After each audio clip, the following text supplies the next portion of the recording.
자,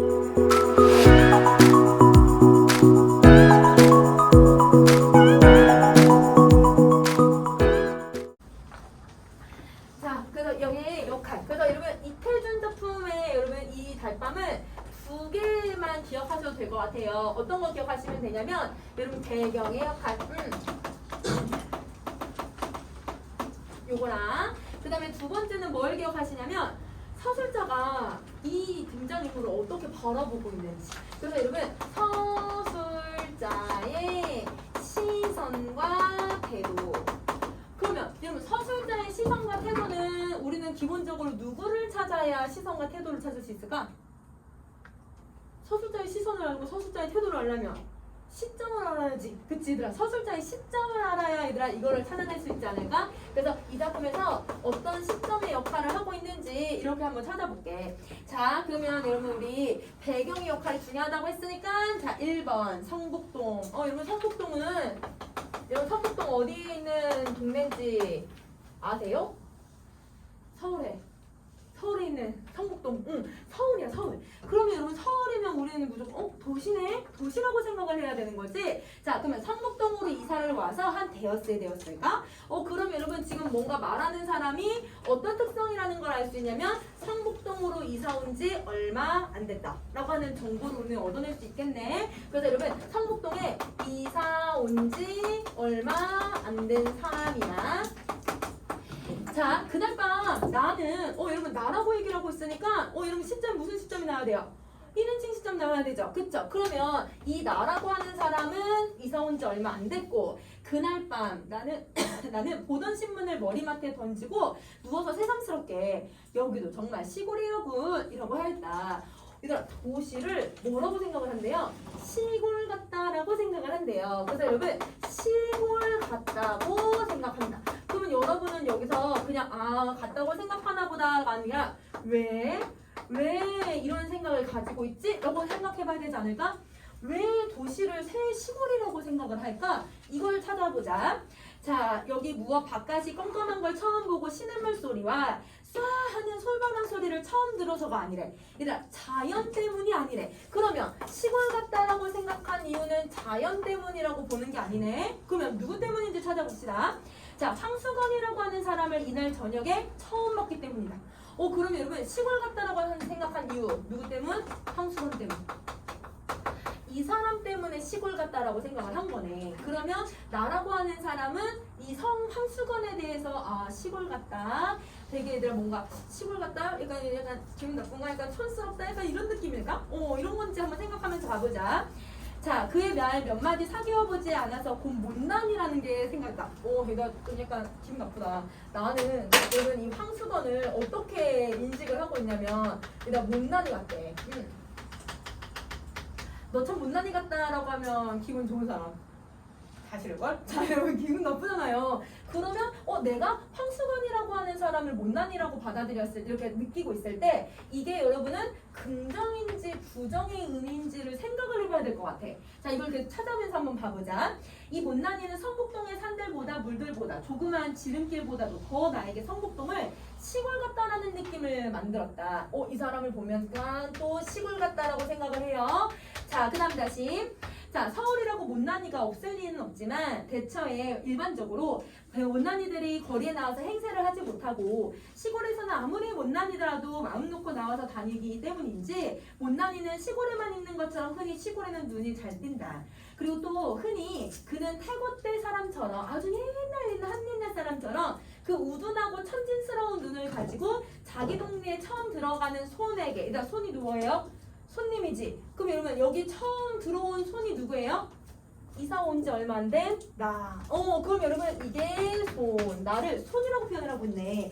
나에게 가장 순박한 시골의 정치를 북돋아주는 것이었다.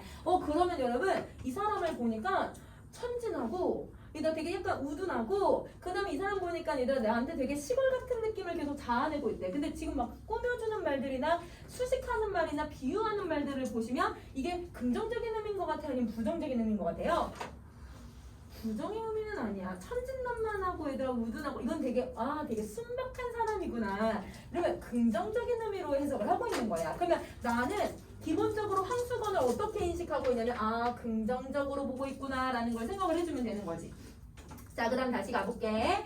자, 그런데 그날 밤 황수건이 10시나 되어서 우리 집으로 찾아왔다. 자, 여러분 우리 아까 저녁에 처음 이 사람을 만났다고 했잖아요. 이 사람을 처음 만났는데 그게 10시에 찾아왔나 봐. 늦은 밤에, 늦은 저녁에 찾아온 거죠. 그는 어두운 마당에 꽥 지르는 소리로 이 댁에 문안서 하면서 들어섰다. 잡담을 제하고 큰일이나 난 사람처럼 건너방 문 앞으로 막 달려들더니 근데 여러분 잘 봐. 처음 본 사람이잖아요.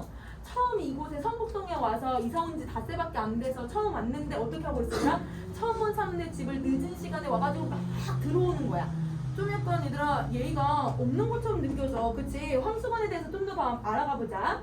저 문안 서대문거리라나요? 어디서 나오신 댁입쇼라고 한다. 보니까 핫비는 안 입었는데 신문을 들고 온 게 신문 배달부였다. 그러면 여러분 이 사람은 신문 배달부였네요. 근데 여러분 핫비를 안 입었다라는 게 뭐냐면 여러분 이제 이게 시대적 배경이 일제강점기거든요. 그래서 옛날 이제 일본식 이름의 명찰을 이렇게 달고 다녔던 거야. 신문 배달원들이. 그러면 정식적으로 일하는 사람이 있고 그 정식적인 일하는 사람들이 좀 자기가 너무 이렇게 돌아다니면서 이거를 못할 것 같으면 자기 보조원을 구하는데 이 사람은 보조 배달부였던 거야. 핫비를 안 입었기 때문에. 자, 그래서 그렇소 신문이요? 라고 내가 물으니 그런 걸 사흘이나 저저 건너쪽에서만 찾았었죠 제가. 여기까지. 그럼 얘들아 왜 일본에서 내가 그날 밤에 신문을 읽다가 머리맡에 이렇게 던져두었는지 이해되니? 일본에? 얘들아 아마 황수건이 그날 저녁에 갖다 준 신문을 읽고 내가 밤에 이렇게 놓은 것 같아. 그치? 자, 그 다음에 다시. 그러면 여러분 13번에서 여러분 황수건이 말한 뉘앙스를 보시면 황수건은 여러분 이 나의 집에 신문을 갖다 주기 위해서 얘들아 며칠 동안 이 집을 찾아 헤맸던 거예요? 사흘이 며칠이야? 3일이야 얘들아. 3일? 3일 동안 돌아다녔던 거야. 자, 일단 사흘은 3일, 나흘이 4일, 3일 동안 돌아다녔던 거야. 그러면 3일 동안 신문을 제대로 읽었던 거예요? 못 읽었던 거예요? 나는 못 읽었어. 그렇지? 이렇게 하더니 신문을 방에 들이면서 그런데쇼 왜 이렇게 조그마한 집을 사갖고 와 계시오? 아이고 내가 알았더라면 이 아래 큰 개화집이다. 기와집이에요. 기와집 같은 것도 많이 있는데쇼. 이렇게 말을 한다.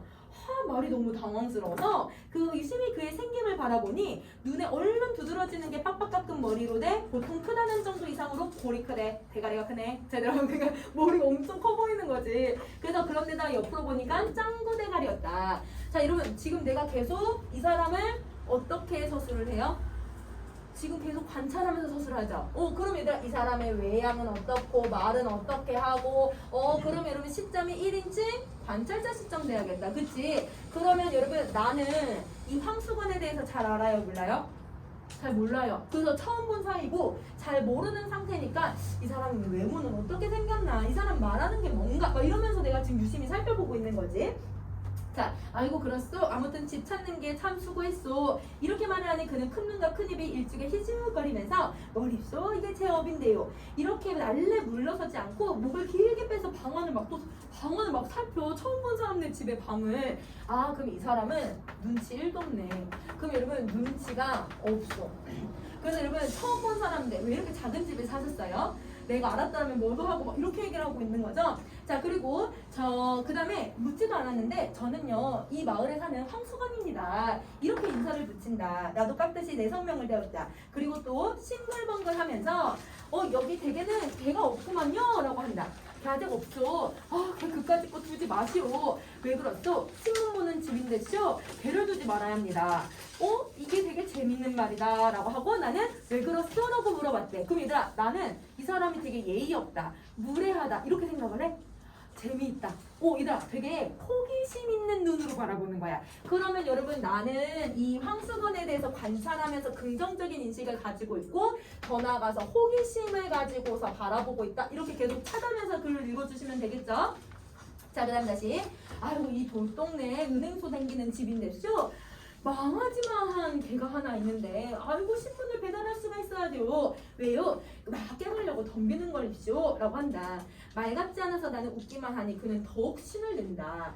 아유 그놈에게 그저 한번 양떼를 먹여서 되어야 할 텐데 주먹을 부르르 떠는 걸 보니 손과 팔목은 머리에 비해서 반비례로 갖고 가늘다. 그럼 여러분 이 사람은 얘들아 머리가 큰 거라기보다는 몸이 너무 왜소하니까 머리도 큰 건가? 자, 머리가 커 보이는 거고 몸이 되게 왜소한 사람이다 이렇게 얘기를 하고 있는 거야. 자 그러면 여러분 지금 나는 이 황수건에 대해서 얘들아 되게 좀 긍정적으로 생각하고 있는 것 같아요. 자 황수건의 성격 하나 더 찾을게요. 자 얘들아 진짜 걔가 망하지만 할 수 있니? 망하지가 이만한데 걔가 어떻게 이만하니? 그리고 여러분 또 아까 내가 기와집 다 알아봐 줄 수 있는데 막 이렇게 얘기를 했어. 얘들아 이건 이제 직업적인 편견이라보단 당시에 얘들아 보조배달원을 할 정도면 사실 삶이 되게 어려웠기 때문에 여러분 자기가 기와집을 다 안다라는 건 사실은 허풍이겠지. 그래서 이 사람은 허풍도 좀 잘 떠는 것 같고 약간 이라고 망하지만 해요. 막 그래서 너스레도 되게 잘 떠는 것 같고 그 다음에 거짓말도 조금 하고 있는 것 같아. 과장하면서 이야기하는 스타일인 것 같아요. 근데 이런 사람을 지금 나가 싫어하는 게 아니라 나도 알 거야. 망하지만 한 개가 있어 하면서 싫어하는 게 아니라 재밌네 이러면서 계속 보고 있으니까 되게 긍정적인 인식으로 보고 있다는 거지. 자 3번 갈게. 자 그래 삼산학교에 다시 들기만 기다리고 있어. 그렇게 하니 돈만 있으면 가질 거 그 고스카이 노릇을 합쇼. 자 얘들아 고스카이는 여러분 우리 그 심부름꾼 잔심부름꾼을 얘기를 해요. 그럼 여러분 이게 지금 학교에서 잔심부름을 하던 사람이었던 것 같아요. 이 배달을 하기 전에. 근데 돈만 있으면 그거를 왜 하겠니? 라고 하고 있으니까 얘들아 돈이 없으니까 그런 노릇을 했었다 이렇게 얘기하는 거지. 미천만 있으면 삼산학교 앞에 가서 뻐젓이 장사를 할 텐데 쇼. 무슨 장사? 방학 될 때까지 참이 장사도 하고요. 참외. 그리고 가을부터는 군방 장사, 외떡 장사, 호떡 장사, 습자지, 도화지 장사를 막 합죠. 삼산학교 학생들이 저를 얼마나 좋아하게요. 저를 선생보다 더 낮게 치는데요. 이러면 정말 선생보다 낮게 칠까? 이것도 허풍이겠지. 그치? 그래서 여러분 이 사람의 성격 계속 찾아주면 되는 거야. 자 나는 그날 그에게 3원을 주었다. 자 여러분 내가 이 사람한테 뭘 하고 있냐면요. 나가 황수건에게 지금 뭘 주었냐면 여러분 3원을 주었어. 그러면 여러분 이 3원은 어떤 의미인지를 한번 살펴보자. 자 그의 말대로 삼산학교 앞에 가서 뻐젓이 참외 장사라도 해보라고. 그리고 돈은 남지 않아도 돌려오지 않아도 좋다고 했다. 그러면 여러분 내가 이 사람에 대해서 좀 긍정적으로 연민의 시선을 가지고 있었기 때문에 이 3원을 줄 수 있었던 것 같아. 그러면 내가 이 사람에 대한 긍정적인 시선과 연민을 가지고 있으니까 3원을 주었구나 이렇게 생각하시면 되죠. 자 그 다음 다시. 자 그리고 3원에 덩실덩실 춤을 추면서 뛰어갔다. 그리고 이튿날 선생님 잡수시라고요 하면서 내가 없을 때 참외 3개를 갖다 주고 갔다. 그럼 여러분 황수건은 나에게요 참외 3개를 갖다 줘요. 그럼 여러분 이 참외 3개는 그럼 뭘 의미하고 있냐면 황수건이 은혜를 그래도 갚을 줄 아는 사람이네. 보답을 할 줄 아는 사람이고 감사함을 느낄 줄 아는 사람이구나 라는 걸 알 수 있는 거지. 그럼 이 참외 세계는 여러분 황수건이 나에게 보내는 감사함과 여러분 이 은혜라고 생각을 해주시면 되겠죠. 그죠? 자 그 다음 다시. 자 그런데 온 여름이 지나는 동안 그는 우리 집에 얼른 하지도 않았다. 들으니 참외 장사를 해보긴 했는데 이내 장사가 들어서 장마가 들어서 미천만 까먹었고 그까짓 것보다 한 가지 놀라운 소식은 그의 아내가 달아났다는 것이다. 저희들끼리는 금실은 괜찮았지만 동서가 못 견디게 해서 달아났다고 했다. 남편만 남 같으면 따로 살림나는 날만 기다리고 했을 텐데 근데 남편만 남 같으면이 무슨 뜻이야? 남편이 남들처럼 기본적인 어떤 돈이라도 좀 벌어왔으면 남편이 그래도 이다 좀 재구실이라도 좀 했으면 그러면 여러분 이 따로 살림 나가는 날이나 기다리고 있었겠지만 평생 동서 밑에서 살아야 할 신세를 생각하고 달아난 것이라고 한다. 그럼 여러분 진짜 동서 때문에 도망갔을까요? 너무 가난하고 너무 힘들어서 아마 도망을 갔을 거야. 그치? 그래서 여러분 여기서는 황수건이 또 아내랑도 헤어졌구나 라고 하는 걸 기억을 해주시면 되겠죠. 근데 요 며칠 전이었다. 밤인데 달포 만에 한 달 만에 황수건이 우리 집을 찾아왔다. 웬 포도를 큰 것을 대여성의 송이를 종이에 싸지도 않고 맨손을 막 들고 왔다. 그럼 여러분 포도도 그러면 얘들아 이 고맙고 은혜를 갚기 위해서 얘들아 갖다 줬겠지. 왜냐면 3원이나 돈을 줬는데 자기 장사 다 말아먹었잖아요. 그러니까 그런 미안한 마음. 그치? 그래서 여기서 포도도 갖다 준 건데 포도도 그러면 여러분 참외랑 의미가 거의 비슷하다라고 생각해주면 될 것 같은데 좀 더 의미를 한번 나눠볼까? 참외는 3원에 대한 감사함일 거야. 그치? 그런데 포도는 감사한 마음도 있겠지만 어떤 마음도 사실 들 거냐면 아이고 이 사람이 나한테 돈을 빌려줘서 돈을 이렇게 줘서 내가 잘 되는 모습을 보여주고 싶은데 내가 잘 되는 모습은커녕 얘들 아내도 집을 나가고 얘들 다 말아먹었고 이런 얘기를 하고 있으니 창피하고 그 다음에 여러분 좀 무안하기도 하고 미안하기도 하고 그래서 이런 마음 때문에 포도를 갖다 줬을 거야. 그러면 여러분 이 사람은 그래도 이 사람에 대해서 기본적인 어떤 예의나 이런 감정을 가지고 있구나 라고 생각을 해주시면 되죠. 자, 그 다음 갈게요. 자, 선생님 잡수시라고요. 자, 46번. 이렇게 할 때 웬 사람 하나가 날쌔게 그의 뒤를 따라오더니 다짜고나 수건이의 멱살을 움켜쥐고 끌고 나갔다. 수건이는 그 우둔한 얼굴이 새하얗게 질리면서 꼼짝도 못하고 끌려 나갔다. 나는 수건이가 포도원에서 훔쳐온 것을 직감했다. 그리고 쫓아나가서 매를 말리고는 포도값을 물어주었다. 포도값을 물어주고 보니 수건이는 어느 틈에 달아났다. 그럼 여러분 3원이랑 똑같은 의미 나온 거 하나 더 나왔지? 포도값. 그럼 여러분 3원이랑 포도값은 여러분 의미가 똑같아요. 왜냐면 이 사람에 대한 연민, 이 사람에 대한 안타까움. 자, 근데 얘들아 황송은 왜 도망갔을까? 고맙다는 인사도 안 하고. 내가 되게 민망하겠지. 자기가 도둑질 해온 거를 얘들아 갖다 줬으니까 자기의 마음과는 다르게 얘들아 못난 모습만 보여주니까 되게 창피했을 거야. 그치? 자, 그래서 나는 그 5송이의 포도를 탁자 위에 얹어놓고 오랫동안 아껴 먹었다.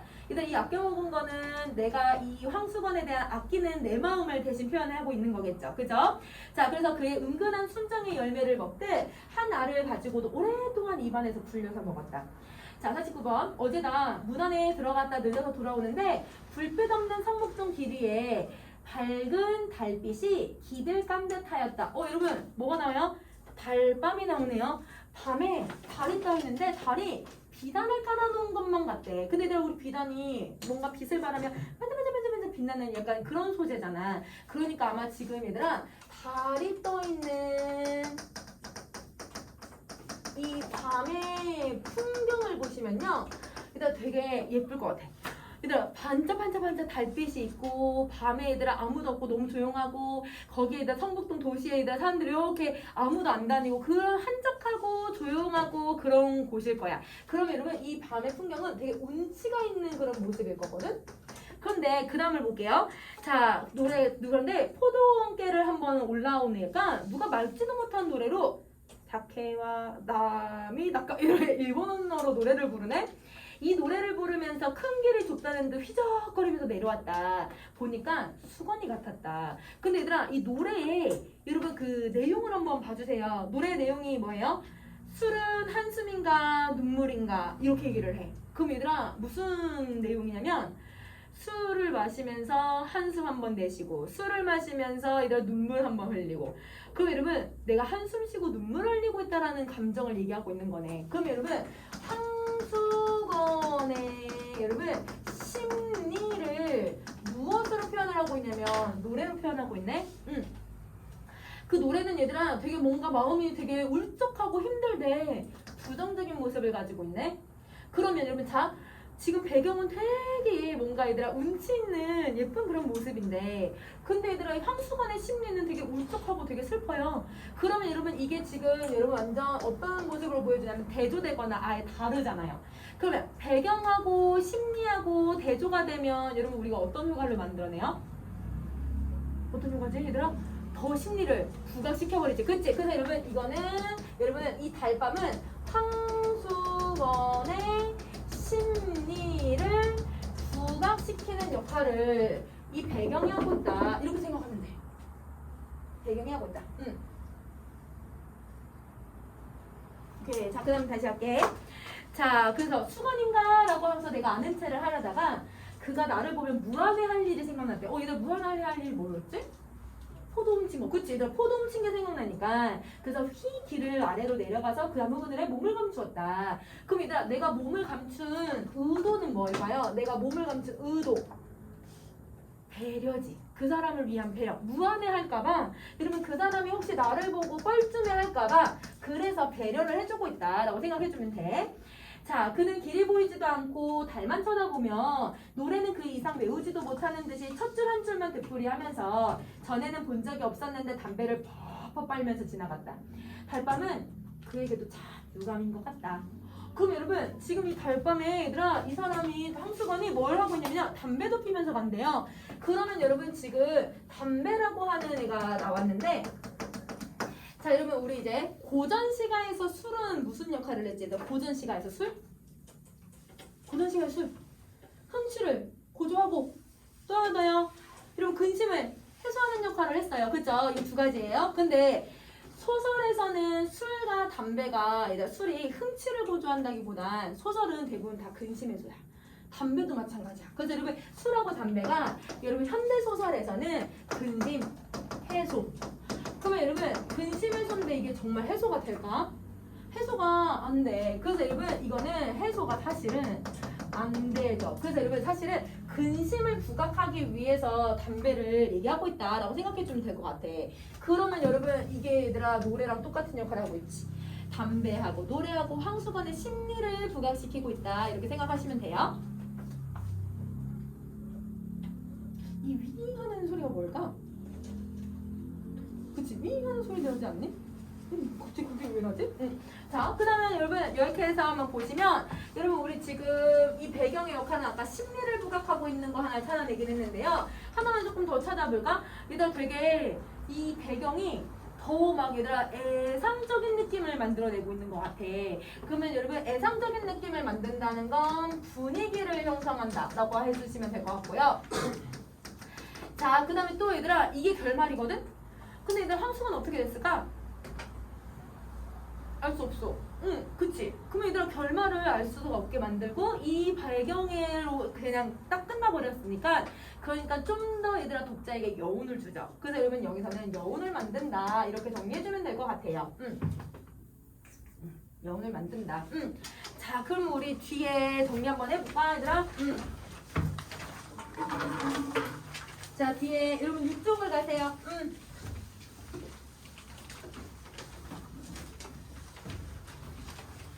자, 갈게요. 여러분 선생님이랑 해제 정리부터 한번 가보자.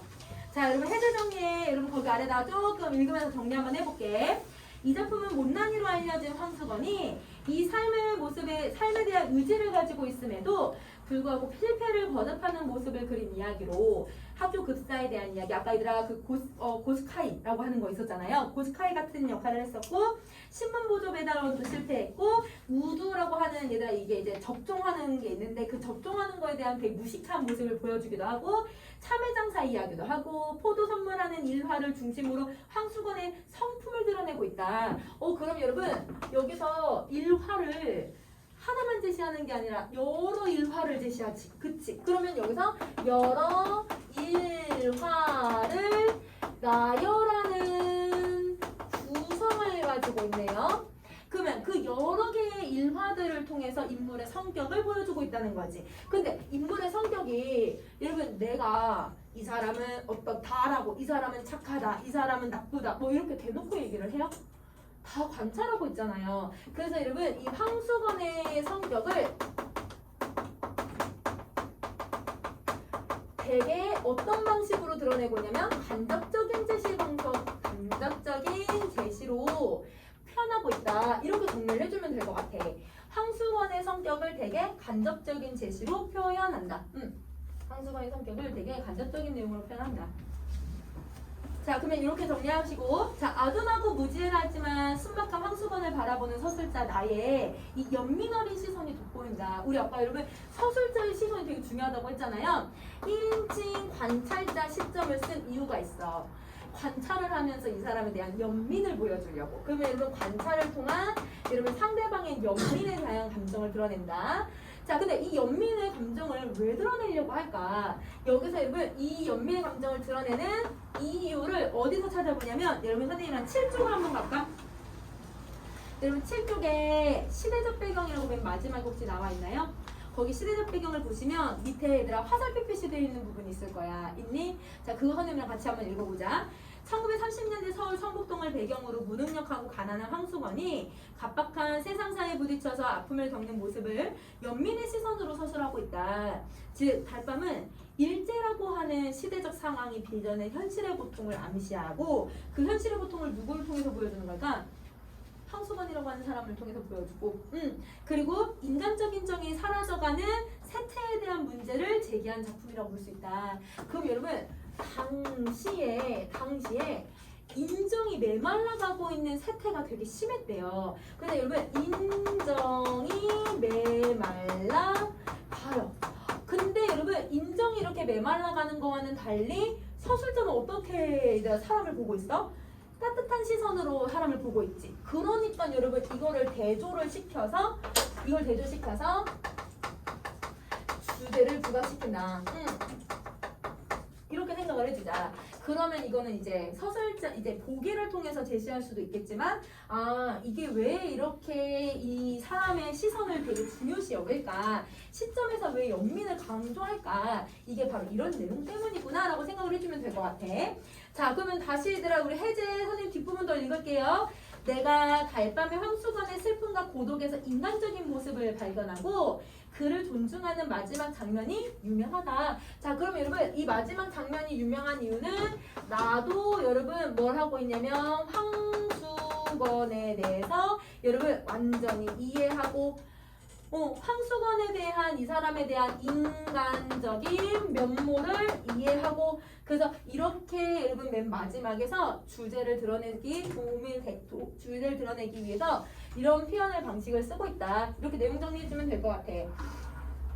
자, 그러면 여러분 이렇게 해서 선생님 중요한 내용들은 좀 정리했고요. 자, 그럼 6쪽에 여러분 달밤의 기능이나 서술자의 태도나 선생님 다시 정리해놨으니까 한번 더 읽어봐 얘들아. 그래서 여기선 정말 요거랑 요것만 잘 기억하셔도 될 것 같아요. 자, 그러면 여러분 전체 줄거리가 선생님 7쪽에 넣어놨는데요. 여러분 전체 줄거리는 여러분 이거를 보시고 옆에 인물관계도는 선생님 아까 하면서 나하고 함수건 나눠서 정리해놓기는 했는데 이거는 순환특강에 나와있는 부분을 정리한 거지 전체 줄거리를 정리한 건 아니잖아. 그러니까 여러분 현대소설은 전체 줄거리의 인물관계도를 항상 옆에다 그려놓으세요. 여러분 수능 특강에 나와 있는 인물 관계도를 하지 마시고 전체 줄거리에 있는 인물 관계도를 여기다가 여러분이 직접 그려. 그래야 여러분 수능을 공부할 때 우리가 다른 부분이 나오더라도 이 내용 전체에서 뭐가 중심적인 내용이었지? 라고 이해할 수 있을 것 같아. 알겠지? 그게 숙제야.